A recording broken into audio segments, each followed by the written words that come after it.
Hi friends, reserve bank వారి golden hour good news. Friends, ఇదివరకు మనకు ఎవరికన్నా ₹1 నుంచి ₹1,00,000 వరకు ఎవరికైనా డబ్బులు ఇవ్వాలంటే బ్యాంకులకు వెళ్ళి డ్రా చేసుకొచ్చి లేదా ఏటీఎంలకు వెళ్ళి డ్రా చేసుకొచ్చి ఇచ్చేది ఫ్రెండ్స్. తర్వాత తర్వాత ఏమైంది, యూపీఐ పేమెంట్స్ మనం అందరం అలవాటు పడి ఫోన్పే, గూగుల్ పే, పేటిఎం అనే రకరకాల యాప్స్ ద్వారా వితిన్ సెకండ్స్లో డబ్బులు ట్రాన్స్ఫర్ చేసేది అది కంటిన్యూ అవుతూనే ఉంది ఫ్రెండ్స్.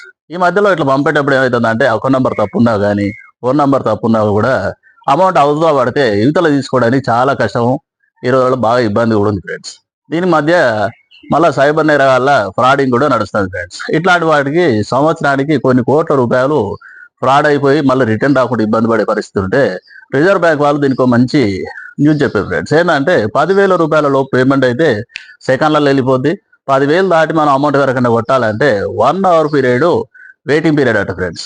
మనకేదైనా అవసరం లేదు అని అనుకుంటే మళ్ళీ రిటర్న్ తీసుకునే ఛాన్స్ మనకు రిజర్వ్ బ్యాంక్ ఇవ్వబోతుంది ఫ్రెండ్స్. ఇది నాకు తెలిసిన వరకు మంచి గుడ్ న్యూస్. దీన్ని కూలింగ్ ఆఫ్ పీరియడ్ అంటారు. ఇది మనకు వచ్చే నెల అనగా మే 28 వరకు ఇంప్లిమెంటేషన్ అయ్యే సిచ్యువేషన్ ఉంది ఫ్రెండ్స్. నాకు తెలిసిన వరకు ఖచ్చితంగా గుడ్ న్యూస్. ఎందుకంటే పొరపాటున ఎవరికైనా డబ్బులు పడితే ఒక 50,000 ట్రాన్స్ఫర్ చేసినాం అనుకోండి ఫ్రెండ్స్, మిస్ అయ్యి వాళ్ళ పడితే వాళ్ళు ఇవ్వచ్చు ఇవ్వకపోవచ్చు, మనం పోలీస్ కంప్లైంట్ అని ఇక లేదా వేరే వేరే కిరికిలు అని ఇవన్నీ మనకు పెద్ద న్యూసెన్స్. మనకి ఈ కూలింగ్ ఆఫ్ పీరియడ్లో ఏమైందంటే వద్దనుకున్నాం అంటే మనకు క్లారిటీ వచ్చినాక చూసి 1 అవర్ లోపల మళ్ళీ మనం క్యాన్సిల్ చేసుకోవచ్చు. నాకు తెలిసిన వరకు ఇక్కడ ఎప్పుడు కూడా ఫ్రాడ్ అనే విషయం ఉండనే ఉండదు.